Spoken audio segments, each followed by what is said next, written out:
everybody. Welcome to our English class. Teacher Michelle here. Olá, pessoal. Professora Michelle aqui mais uma vez. Sejam bem-vindos a mais uma aula de inglês. Hoje nós vamos falar sobre Online Information Text. Como assim, professora? Textos com informações online. Pessoal, nós vamos falar de textos que estão disponíveis na internet. Basicamente, esse é o nosso assunto de hoje. Textos que fazem parte do nosso dia a dia, que fazem parte do nosso cotidiano, considerando o formato digital, tá? O nosso roteiro hoje, então, vai seguir primeiro an introduction, vamos fazer uma introdução sobre esse movimento da tecnologia e a inserção dos textos nesse universo. Digital text, o que são textos digitais? Hypertext, os textos hipertextos ou hipertextos, como são chamados em português. Fake news, que é um termo que está bem discutido, que nós conhecemos já há algum tempo, que faz parte do nosso cotidiano. E aí nós vamos refletir a partir de alguns exercícios. Como que esse tipo de conteúdo pode ser cobrado, como ele pode ser apresentado em formato de atividades, ok? Então, let's go. Vamos lá, vamos comigo. Aqui, por exemplo, a nossa introdução. Nós temos Online Information Text are written productions. Então, são produções escritas. São textos escritos available at a virtual environment. Então, são textos escritos que estão disponíveis no ambiente virtual. É isso que nós chamamos de Online Information Text, ou Online Information Text, textos com informações online. They present a varied subjects and promote online socialization and sharing of contents. Então, esse tipo de texto, esse texto online, eles apresentam assuntos dos mais variados, você pode trabalhar sobre qualquer temática, e eles promovem tanto a socialização online quanto o compartilhamento de conteúdo. Porque o que acontece com os textos online? Muitos deles permitem uma interação direta. Se você vai, por exemplo, criar comentários em um fórum, se você vai interagir a partir de comentários em algumas plataformas, você está fazendo uma produção escrita online. Você está se manifestando, está compartilhando informação nesse formato digital. This text became more frequent due to the advancement of technology. Esse tipo de texto, eles se tornaram mais frequentes devido aos avanços tecnológicos. Então, é inegável que, a partir do avanço da tecnologia, da internet, nós temos uma maior acessibilidade a esse tipo de recurso. Nós interagimos muito mais com essas plataformas digitais do que, muitas vezes, com o texto escrito propriamente dito, né? O manuscrito, como nós temos também a modalidade, tá? Ou o hábito. Aqui, o que é importante a gente destacar? Quando nós falamos desses textos online, desses textos que estão disponíveis no formato digital, nós temos que analisar esses dois aspectos aqui. Os conteúdos dos textos digitados e a questão da autoria desses textos digitais. Conteúdo, normalmente nós podemos organizá-los ou dividi-los nessa estrutura. Nós temos os conteúdos que representam fatos, temos os conteúdos que representam opiniões e temos os conteúdos que podem demonstrar uma impressão ou uma percepção.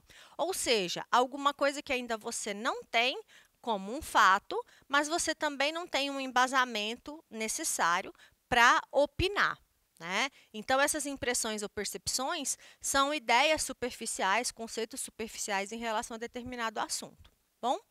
A questão da autoria desse tipo de texto, nós vamos observar que você pode ter autoria identificada, então você sabe quem escreveu, autorias desconhecidas, em que a fonte a qual se atribui aquele texto, ela é desconhecida para as pessoas, ou elas podem ser anônimas, né? A diferença entre o desconhecido e o anônimo é que o anônimo propositalmente oculta a sua identidade, né? Ele opta por ficar em sigilo.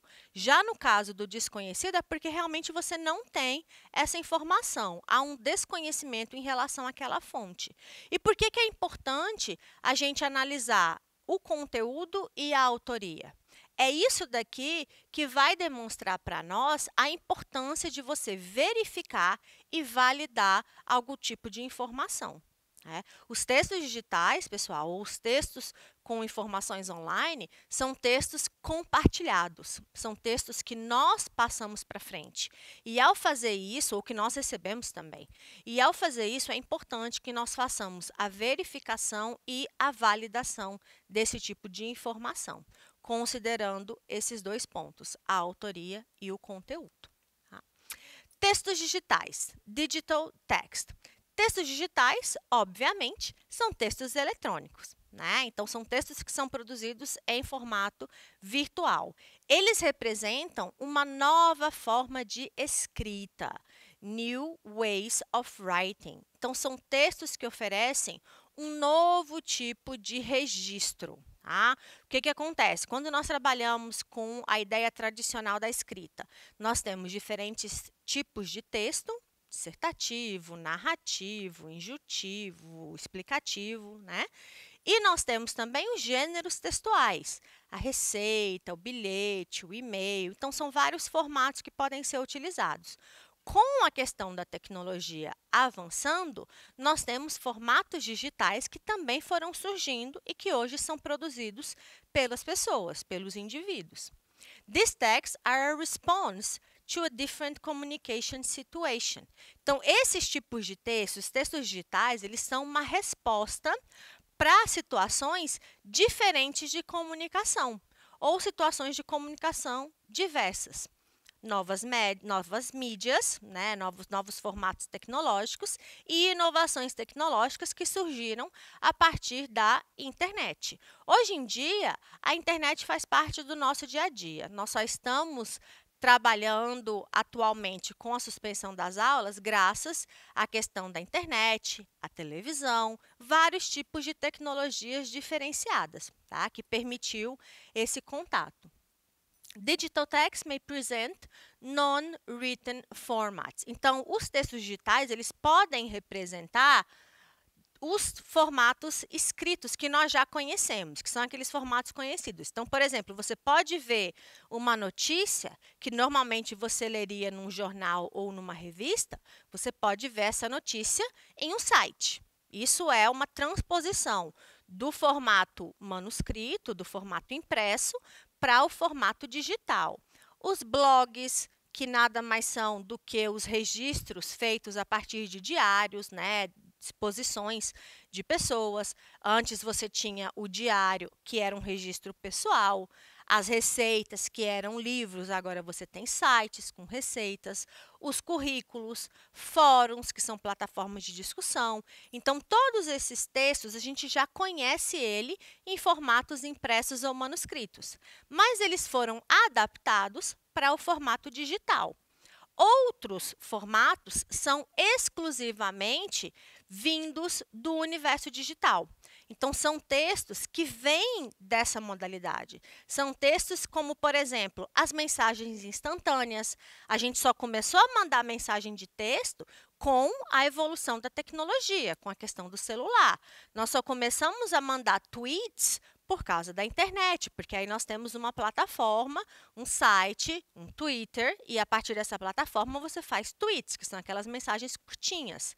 Os memes, né, ou memes, como nós falamos em português, são aqueles gêneros que trabalham com imagens e textos. Também só existe em virtude da tecnologia. Online comments são os comentários online que nós postamos. Também, você só consegue postar um comentário online se você tem a plataforma tecnológica, se você tem a internet, se você tem o site. Então, são textos exclusivos dessa tecnologia, bom? Eles têm diferentes características, features, são características que diferem de um texto tradicional. Esses últimos textos que eu falei para vocês, as mensagens instantâneas, os tweets, os memes, esse tipo de texto, eles apresentam algumas características padrão. Então, por exemplo, eles são mais curtos. A quantidade de palavras que nós utilizamos nos textos digitais são menores. Eles são mais objetivos também. justamente considerando que a atenção das pessoas, o foco das pessoas em textos escritos, hoje em dia ele é menor. Isso é comprovado cientificamente, justamente em virtude desses avanços tecnológicos. Eles usam mais abreviações. Clipping and abbreviation são reduções de palavras. Então, por exemplo, ao invés de eu falar professor, eu posso falar prof. Ao invés de falar mathematics, eu posso falar math. São, reduções, são sínteses que eu posso fazer, abreviações que eu posso fazer de palavras. Combination of letters and numbers. É comum nos textos digitais você observar uma combinação entre letras e números. Você observa a combinação desses símbolos. Símbolos gráficos, pictograms, que são imagens em formatos específicos. Então, por exemplo, você vai analisar um Pictionary, é um dicionário de imagens. Você vai participar de uma dinâmica, de um jogo que chama Pictionary. É você desenhar para que alguém adivinhe aquilo que você está desenhando. Então, é a mistura da imagem gráfica, da imagem desenhada, com um significado. Os símbolos gráficos é a mesma coisa. Você substituir, por exemplo, uma palavra, um sentimento, por um emoticon, por um smiley, tá? Então, são expressões e imagens que você pode utilizar nesse formato digital. The National Common Curricular Base é a BNCC, pessoal. É a Base Nacional Curricular Comum, que é o documento que rege hoje em dia todo o nosso planejamento educacional. E a base, ela traz para nós algumas referências desses textos digitais, tá bom? Então, vocês vão observar, por exemplo, currículo web. O que é um currículo web, professora? É o currículo naquele formato em que você coloca as suas informações para pleitear, por exemplo, uma vaga de trabalho, uma bolsa de estudos, algum tipo de oportunidade, em que você vai colocar seus dados. Só que agora, ao invés de você imprimir e entregar para a pessoa a qual você tem interesse, você vai deixar disponível na internet. Então, tem várias plataformas que oferecem isso, de você preencher os seus dados e ficar com os seus dados disponíveis para que eles possam ser analisados. Graphic Interchange Format. Que nome estranho, professora. É um formato gráfico de interconexão ou intertroca. E, nesse caso, nós estamos falando dos GIFs, tá? Que são aquelas animações, aqueles tipos de informações que misturam imagem ou desenho e palavra, tá bom? E normalmente esses GIFs, eles podem ser inseridos em diferentes documentos. Você pode usar ele no Word, pode usar no Excel, numa outra plataforma, como por exemplo o PowerPoint, ou você pode usá-los na internet, nas páginas e nos sites.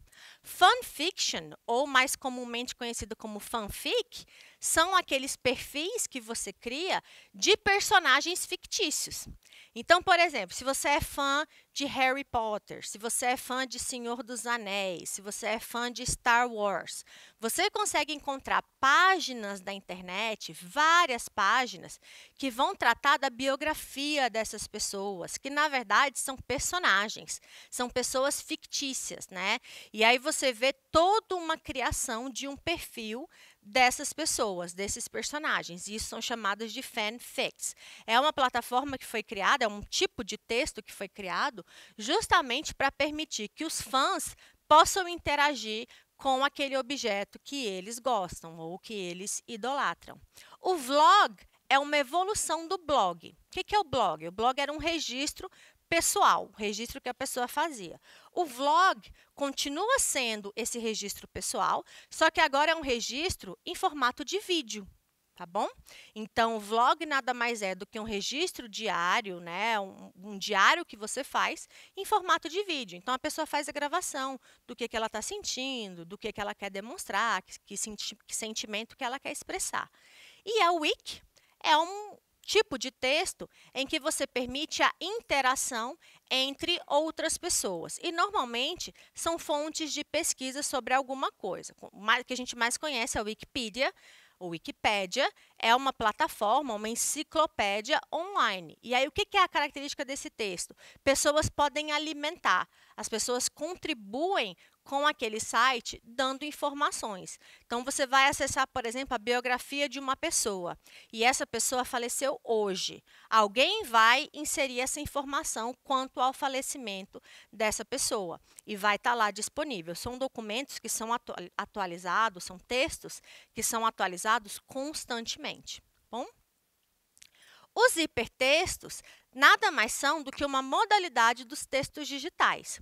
O hipertexto é um tipo de texto de formato textual muito específico dessa linguagem eletrônica. Então, olha só, ele se refere ao formato digital, ele inclui um conjunto de informações que são adicionadas de diversas formas. Então, eu posso adicionar texto, imagem, som. Então, o hipertexto, ou hypertext, eles são textos interativos, são textos que trabalham com diferentes plataformas modais para você acessar informações. Então, ao mesmo tempo que você pode ler, você pode ouvir também.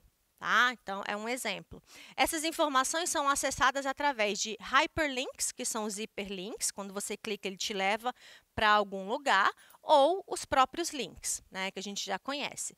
São introduzidos em contexto tecnológico e são permitidos a partir do computador e da internet. Logicamente, pessoal, nós estamos falando dos textos digitais, dos hipertextos, que são textos tipicamente relacionados à tecnologia. Então, você tem que ter o recurso e tem que ter a acessibilidade para fazer essas interações. Tá? A leitura e a escrita, elas são feitas de forma não linear. O que é isso, professora?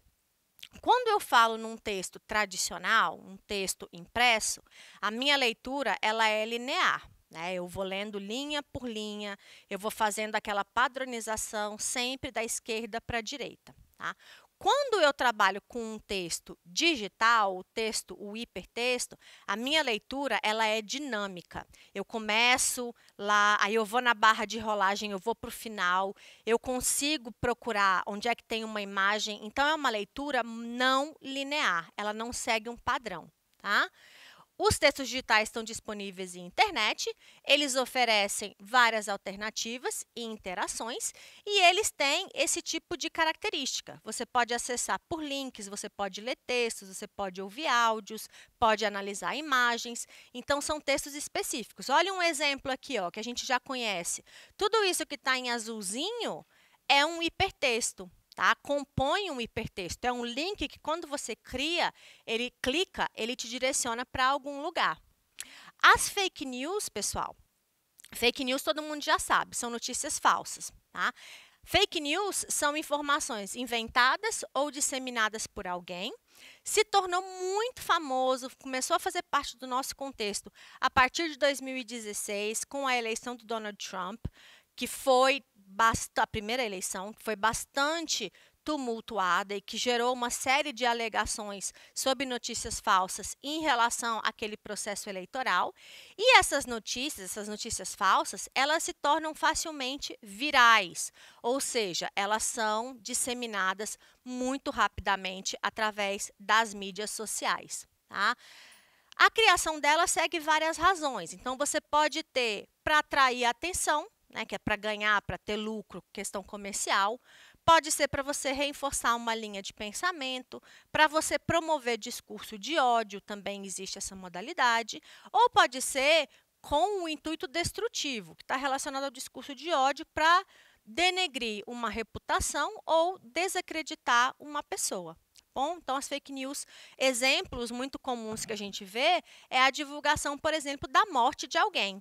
Né? Aqui no Brasil, isso já aconteceu várias vezes com várias personalidades. Aqui é um exemplo de uma fake news que o Brad Pitt teria morrido, que é um ator americano. Outro tipo de informação que nós estamos vendo bastante são as fake news relacionadas a coronavírus, né?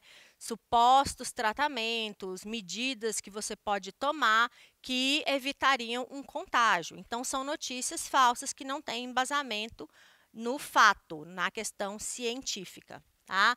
É importante, por que a gente traz essa discussão? Porque nós estamos falando da necessidade de você verificar a autenticidade, de você verificar a qualidade dessa informação. Então, é importante verificar de onde veio esse site, se existe uma relação entre o título e o texto, se tem problema de digitação. Uma das coisas mais comuns que a gente observa em relação ao texto, à construção do título, é porque tem problema na hora de digitar. Você vê um erro bem grosseiro de grafia. Tá? A questão da data, do autor, se as imagens parecem que estão alteradas, se teve algum tipo de Photoshop, se você tem sites famosos que estão reproduzindo a mesma coisa, sites confiáveis, então é importante observar. E isso aqui, a gente tem algumas agências que ajudam a gente a fazer isso, tá? Agência Lupa, Comprova, Fato ou Fake, Boatos.org, Aos Fatos, o UOL Confere, são plataformas que você encontra à disposição na internet. Se não, é só dar um Google para você conferir. Tá bom? E aí, pessoal, para nós finalizarmos, exercícios sobre esses assuntos normalmente vão pedir para você analisar se aquela informação parece fato ou fake, se ela está chamando atenção para algo real ou não. Bom, a gente fica por aqui hoje. Obrigada pela atenção. Até a próxima aula. Se cuidem e fiquem bem. Bye, bye.